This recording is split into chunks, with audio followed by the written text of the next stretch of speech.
Sir అసెంబ్లీకి జగన్మోహన్ రెడ్డి గారు ఇప్పటి వరకు రాకపోవడం మనం చూసాం సార్. అసెంబ్లీ సమావేశాలకు ఎప్పుడు కూడా రాలేదు. అయితే ఈ నెల 24 నుంచి మళ్ళీ అసెంబ్లీ సమావేశాలు మొదలు కాబోతున్నాయి గదా! ఈసారి గాని ఆయన రాకపోతే ఆయన పైన అనర్హత వేటు వేస్తామని చెప్పేసి రఘురామకృష్ణరాజు గారు డిప్యూటీ స్పీకర్ ఆయన చెప్పడం చూస్తున్నాం. మరి ఈసారన్నా వస్తారా? లేదా? అన్నది కూడా ఒక చర్చ మొదలైపోయింది సార్. మరి మీ ఒపీనియన్ ఏంటి సార్? మరి అనర్హత వేటు పడే అవకాశం ఏమన్నా ఉందా ఆయన పైన? 6 మంత్స్ వరుసగా అసెంబ్లీ సమావేశాలకు రాకపోతే హ్మ్. జనరల్ రూల్ ప్రకారం అయితే మనిషి అనర్హత పొందుతాడు. ఓకే. ఏ శాసనసభ్యుడైనా. హ్మ్. మరి ఎందుకంటే మామూలు శాసనసభ్యులైతే ఎవరో ఒకరు సంతకం చేస్తుంటారు. ఓకే. ఒకవేళ 6 మాసాలు రాకపోయినా ఎప్పుడో మారు సంతకం చేస్తే మళ్ళా 6 మాసాల వరకు అవసరం లేదు. హ్మ్. మరి ఈయన నాయకుడు కాబట్టి హ్మ్. ఒక పార్టీకి నాయకుడు. హ్మ్. అసెంబ్లీలో నాయకుడు కాదు. ఒక పార్టీకి నాయకుడు కాబట్టి మరి అటువంటి సంతకాలు పెడితే అదొక సమస్య అవుతుంది. హ్మ్.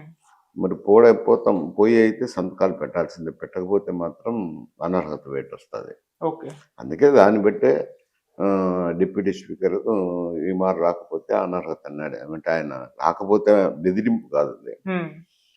హ్మ్. అసెంబ్లీ ప్రొసీజర్ చెప్పినారు. ఓకే.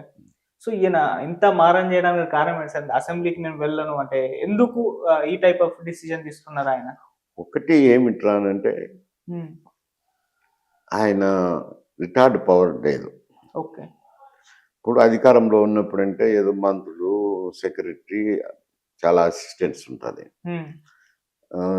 ఏదో పార్టీ నాయకుడు కాబట్టి, ఫ్లోర్ లీడర్ అవుతాడు కాబట్టి ఎవరు ఏం అభ్యంతరాలు చెప్పేదానికి ఉండదు. హ్మ్. ఇప్పుడు ఇతను ప్రతిపక్ష నాయకుడు కూడా కాదు. హ్మ్. కేవలం మెంబరే. ఈయన గంటలు గంటలు మాట్లాడాలంటే సమయం కేటాయించదు. హ్మ్. ఒక మెంబర్‌కి ఏ సమయం కేటాయిస్తారో అదే కేటాయిస్తారు. కాకపోతే పార్టీ అధ్యక్షుడు కాబట్టి కొంచెం లిబరల్‌గా ఉండొచ్చు ఓకే. టైంలో. హ్మ్. అందులో 11 మందే ఉండారు కాబట్టి, హ్మ్. గతంలో పరిపాలన చేసినాడు కాబట్టి వాళ్ళు ఎక్కువగా కూటమి సభ్యులు గతంలో జరిగిన పరిపాలన గురించే లేవనెత్తుతారు. ఆ అంశాలనే లేవనెత్తుతుంటారు. హ్మ్. ప్రతిమారు ఏదో ఒకటి చూపించి లేవనెత్తుతారు. ఓకే. అవి కొంచెం ఎంబ్రాజింగ్‌గా ఉంటాయి ఫస్ట్ 2, 3 ఏళ్ళు. హ్మ్. మళ్ళా తర్వాత ఏమి లేవనెత్తారులెండి. గత పాలన అని ఎన్ని మాటలంటారు? అవును. లేదు. హ్మ్. అవన్నీ సమస్యలుండాయి గాబట్టి అందుకు అవాయిడ్ జేస్తుంటారు అని అనుకుంటున్నాను. ఓకే. సార్ ఇప్పటి వరకైతే అంటే వైసీపీ నుంచి జగన్మోహన్ రెడ్డి గారు వాళ్ళ ఎవరు కూడా 11 మంది అటెండ్ అవ్వలేదు కదా! ఇప్పుడు 11 మంది పైన అనర్హత వేటు వేసే అవకాశం ఉందా? ఒకవేళ అనర్హత వేటు వేస్తే ఎవ్ నెక్స్ట్ ఎవ్ ప్రాసెస్ మరి వాళ్ళు సంతకాలు చేసినారో లేదో నాకు తెలీదు. సంతకాలు మాత్రం 6 నెలలు శాసనసభకు హాజరు కాకపోతే హ్మ్. తప్పకుండా అనర్హత వేటు పడతది. ఓకే. ఆ తర్వాత అంటే ఉప ఎలక్షన్స్ జరుగుతాయి సార్. వాళ్ళ అనర్హత వేటు వేసిన వాళ్ళ పైన ప్రాసెస్ ఏ విధంగా ఉంటాయి సార్? అనర్హత వేటు పెడితే అసలు వాళ్ళ శాసనసభ సభ్యత్వాలు కోల్పోయినట్టే. హ్మ్. కోల్పోయినాక 6 మాసాలకో, సంవత్సరానికో ఎప్పుడో మళ్ళీ ఎన్నికలు జరగాల్సిందే ఉప ఎన్నికలు. ఓకే. సార్ ఇది అంటే దీన్ని ఇరు పార్టీలు కూడా క్యాష్ చేసుకునే ప్రయత్నం అయితే చేస్తూ ఉంటాయి. అంటే జగన్మోహన్ రెడ్డి గారి వైపు ఈ విధంగా నన్ను టీడీపీ వాళ్ళు చేశారు అని చెప్పేసి జనాల్లోకి ఆ విధంగా వెళ్ళే ఛాన్స్ ఉంది. ఇతను అసెంబ్లీకే రావట్లేదు, ప్రజల పక్షాన్ని నిలబడట్లేదు, అందుకే మేము వేసామని వీళ్ళ వైపు నుంచి ఛాన్స్ ఉంది. ఇది ఏ విధంగా వెళ్ళే ఛాన్స్ ఉంది సార్ జనాల్లోకి? జనాలకి ఏం మంచి మెసేజ్ పోతది? జగన్ తరపు నుంచి శాసనసభకు పోలేదనేది అర్థమవుతుంది. హ్మ్. పోకపోతే అనర్హత వేటు పడతదనేది రూల్ ప్రకారము ఉండాయి. హ్మ్. దాంట్లో కక్ష అనేదేం కనపడదు గదా! ఓకే. ముందుగానే చెప్పినారు ఈ మారు రాకపోతే 6 నెలలైతది. అనర్హత అట్రాక్ట్ చేస్తారని గూడా హెచ్చరించినారు. హ్మ్. అది it is up to him. Okay. వాళ్ళ శాసనసభ్యులకు సంబంధించిన వ్యవహారం. ఓకే. ఇటు ఏపీలో చూసుకుంటే సార్ జగన్మోహన్ రెడ్డి గారు అసెంబ్లీకి వెళ్ళట్లేదు. ఇటు తెలంగాణలో చూసుకుంటే కేసీఆర్ గారు కూడా అసెంబ్లీకి వెళ్ళట్లేదు. ఇటువైపు అయితే పెద్దగా అనర్హత వేటు గురించి అని చెప్పేసి ఏమైతే ఇప్పటివరకైతే రాలేదు. అంటే వీళ్ళ పైన అంటే ఇంత అధినాయకత్వం సీఎంలుగా చేసిన స్థాయి వ్యక్తుల పైన అనర్హత వేటు అంటే ఆ ఛాన్స్ తీసుకుంటారంటారా సార్? అది రూలు ఎవరైనా సీఎం చేసిన వ్యక్తుల పైన కాదు గదా! హ్మ్. రూల్ ప్రకారం అది. హ్మ్. 6 మాసాల్లో నువ్వు శాసనసభకు హాజరు కాకపోతే ఆ రూల్ వస్తది. హ్మ్. దానికి పార్టీ వైషమ్యాలు ఉన్నది ఏం లేదు. ప్రొసీజర్ అనేది అది. హ్మ్. ఎవరికైనా అన్వయిస్తది. ఆయన గతంలో ముఖ్యమంత్రి చేసినాడు కాబట్టి దానికేమన్నా ఎగ్జంప్షన్స్ ఏమి లేవు. Okay sir. సార్ ఇటు సార్ మొన్న కేంద్ర బడ్జెట్‌ని ప్రవేశపెట్టడం మనం చూసాం సార్. అయితే తెలంగాణకి, ఏపీకి పెద్దగా ఏమీ ఇవ్వలేదు అన్న ఒక విమర్శ వినిపిస్తుంది. కాకపోతే ఈ విమర్శలు కింది స్థాయి పొలిటికల్ లీడర్స్ నుంచి కింది స్థాయి నాయకులు మాత్రమే మాట్లాడుతున్నారు కానీ జగన్మోహన్ రెడ్డి గారు, చంద్రబాబు నాయుడు గారు, పవన్ కళ్యాణ్ గారు, ఇటువైపు కేసీఆర్ గారు, లేకుంటే రేవంత్ రెడ్డి గారు వీళ్ళు గట్టిగా అడగట్లేదు అన్న విమర్శ కూడా వీళ్ళపైన వచ్చేసింది. అందరూ కూడా మౌనం పాటించారు కదా, ఎక్కడ దీనిపైన ఒక ధర్నా లాంటివి కానీ ఒక విమర్శ అయితే లేదు మోదీ గారి పైన, ఎందుకంటారు సార్? అట్లా కాదు. ఇప్పుడు తెలంగాణలో కాంగ్రెస్ ప్రభుత్వం ఉంది. నేషనల్ లెవెల్లో రాజకీయాలు చూసినప్పుడు కాంగ్రెస్ ఎన్డీఏ కూటమికే ఇద్దరు రెండు దక్షిణ ధ్రువం ఉత్తర ధ్రువం మాదిరి ఉన్నాయి. ఉన్న పరిస్థితుల్లో రాజకీయంగా వీళ్ళు పోయి అడిగేదానికి ఏం లేదు. ఏవో విన్నపాలు చేసినారనుకోండి, ఎన్నో రిప్రజెంటేషన్స్ ఇచ్చినామంటారు. ఇచ్చినా కానీ అవి ఎందుకంటే ఏవైతే రాజ్యాంగం ప్రకారము అవి ఒక పద్ధతి ప్రకారము పన్నుల్లో వాటాలు కేటాయిస్తారు. తర్వాత ఇతర కేంద్ర ప్రభుత్వం ప్రవేశపెట్టిన పథకాలు ఉంటాయి కదా, ఆ పథకాలు కూడా గతంలో ఇచ్చిన మాదిరే ఇచ్చినారు. అవన్నీ మామూలుగా రావాల్సిన పద్ధతుల ప్రకారం అవి వచ్చినాయి. వీళ్ళు అదనంగా కోరినట్టేంది మూసి ప్రచాలన ఇట్లాంటివన్నీ కోరినారు. అవన్నీ ఎవరిస్తారు?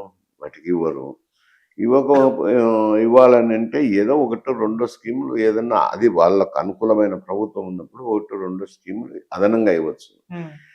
కాంగ్రెస్ పార్టీ అధికారంలో ఉన్నప్పుడు ఎట్టిస్తారు? తెలంగాణలో ఇవ్వరు. ఇది వేరు సమస్య తెలంగాణది. రెండోది వీళ్ళు ఏమని విమర్శిస్తారు? మేము ఇచ్చినామేమో ఆయన స్పందించలేదు, బీజేపీ నాయకులు ఉన్నారు కానీ వాళ్ళు ఏం సాయం చేయలేదు, ఎంపీలు ఉన్నారు, ఇద్దరు కేంద్ర మంత్రులు ఉన్నారు, ఉండినా కానీ వాళ్ళైనా కానీ కనీసం ఒత్తిడి చేయలేకపోయినారని వాళ్ళని విమర్శించి కూర్చున్నారు. ఇక్కడ ఆంధ్రాకు వచ్చేసరికి కూటమి ప్రభుత్వం ఉంది. కూటమి ప్రభుత్వంలో వాళ్ళు భాగస్వామ్యపరచాలే కాబట్టి ఇక అక్కడున్న పరిస్థితి వేరు. ఎందుకంటే అమరావతికి ముందే వరల్డ్ బ్యాంక్ ఎయిడ్ గ్యారంటీ ఇచ్చిన్నారు. విశాఖ స్టీల్ ప్లాంట్ కు ముందే అనౌన్స్మెంట్ చేసినారు. పోర్ట్ కు చేసినారు. ఇవ్వాల్సినవన్నీ ముందే అనౌన్స్ చేసినారు కదా, బడ్జెట్ కంటే ముందే హామీలు ఇచ్చినారు కాబట్టి కొత్తగా బడ్జెట్ లో కొత్తగా వచ్చేది ఏముంటది? అక్కడ అదనంగా వచ్చినట్టే కదా. మళ్ళీ కొత్తగా ఏమొస్తాయి? ఇప్పుడు తెలంగాణ వరకు వచ్చినప్పుడు రైల్వే లైన్లది నిన్న చెప్పారు కదా, దాదాపు 5,000 కోట్లు ఇచ్చామని తెలంగాణకు. అంతకంటే ఏముండదు, వాళ్ళ దగ్గర ఉండేది రైల్వేసే కదా. ఎయిర్పోర్ట్లు అంటే ఆల్రెడీ పెద్ద ఎయిర్పోర్టే ఉంది కదా హైదరాబాద్ లో. అందువల్ల అంత విమర్శించేదానికి కూడా అవకాశం లేదులేండి. రాలేదు, మాకు రాలేదని.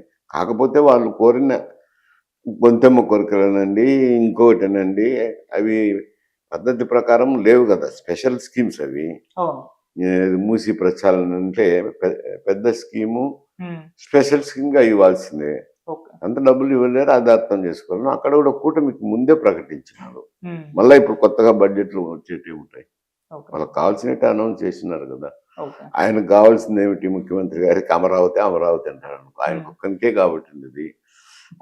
అమరావతిలో కూడా సమస్య ఉంది కదా. ఇప్పుడు నువ్వు వరల్డ్ బ్యాంక్ ఎయిడ్ 11,000 కోట్ల రూపాయలు తెచ్చి ఆన్నే ఖర్చు పెడితే మిగతా ప్రాంతాల సంగతి ఏమిటి? వాళ్ళ అభివృద్ధి ఏమిటి? కావాలి కదా. కాబట్టకుండా ఒక అమరావతి చూసుకుంటా అంటే అది అతనికి దెబ్బ తగిలేదే. కాకపోతే కేంద్ర ప్రభుత్వం మీరు అడిగినారు, గ్యారంటీ ఇచ్చినామంటారు. పోర్టు, విశాఖ పోర్టు, అది కూడా కోస్తాంధ్రలోనే ఉంది. పోర్టు మేనేజ్మెంట్ సరిగా లేక, తర్వాత రెండోది అక్కడ గనులు కేటాయించాల.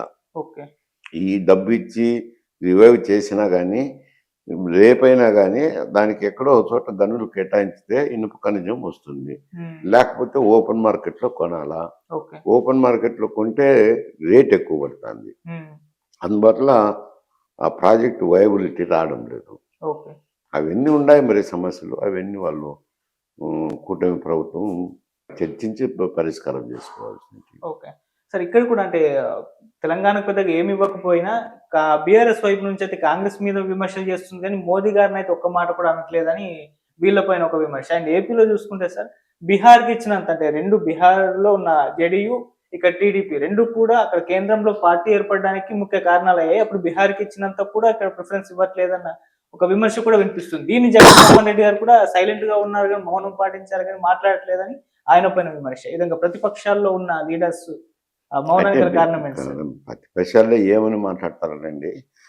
అక్కడ ఏమైందిరా అని అంటే బీహార్ పరిస్థితి వేరు. రేపు ఎన్నికలు వస్తున్నాయి. ఓకే. ఆ ఎన్నికల్లో బీజేపీ కూడా పోటీ చేయాల్సింది ఉంటుంది కదా, ఉమ్, అందుకోసమని కొంత ఎక్కువ ఇచ్చారు. ఇక్కడ ఎన్నికలు లేవు కదా, ఓకే. వీళ్ళకి ఇవ్వాల్సినవి ముందే ప్రకటించినారు. ఇటువంటి సమస్య వస్తాదనే ముందే ప్రకటించినారు. ఆయనకు కావాల్సిన అమరావతి ప్రకటించుకున్నారు, వైజాగ్ స్టీల్ ప్లాంట్ ప్రకటించినారు, ఇంకేమున్నాయి చేసేటి అవి ఇచ్చేసినారు ఇవ్వటం. ఉమ్, కాబట్టి ఇంక వీళ్ళు అక్కడ జగన్ వైఎస్ఆర్సీపీ విమర్శించడానికి ఏముంది, ఇచ్చేటి ఇచ్చినారు కదా, ఇంకేముంది అది విమర్శించడానికి. ఈ బడ్జెట్లో చూపించకపోయినా ఇచ్చినారు కదా, బడ్జెట్లో చూపించాల్సిన అవసరం కూడా లేదు. ఆ కోరికలు అట్లాంటివి. ఉమ్, అది వరల్డ్ బ్యాంక్ ఎయిడ్ బడ్జెట్లో చూపించాల్సిన అవసరం లేదు. వాళ్ళు మేము గ్యారంటీ ఇస్తామన్నారు, ఇస్తారు కూడా. ఇది ప్యాకేజీ, ఉమ్. అది కూడా ఏం బడ్జెట్లో చూపించాల్సిన అవసరం ఏముంది, సేల్ ద్వారానో ఇంకొకరి ద్వారానో ఇస్తారు అది. ఓకే. సరే అండి. ఇక ఈ బడ్జెట్ ప్రవేశపెట్టారు కదా! దీనిపైన మీ ఒపీనియన్ ఏంటంటే మిడిల్ క్లాస్‌ని దృష్టిలో ఉంచుకొని ప్రవేశపెట్టారని చెప్పేసి కూడా అందరూ మాట్లాడడం చూస్తున్నాం. సో, మీ విశ్లేషణ ఏంటి ఈ బడ్జెట్ పైన? ఇప్పుడు ఈ బడ్జెట్ గత బడ్జెట్ల కంటే ఏం విలక్షణంగా ఏం లేదు. హ్మ్. గతంలో ఏం పెట్టినారో, ఏం మాట్లాడుతున్నారో, అమృతకాల బడ్జెట్, అమృతకాల అని చెప్తుండే అదే ఉన్నాయి. ఆ గతంలో ఏవైతే గత 10 సంవత్సరాలుగా బడ్జెట్ ఎట్లా ప్రవేశపెడుతున్నారో అదే విధంగా ప్రవేశపెట్టినారు. ఓకే.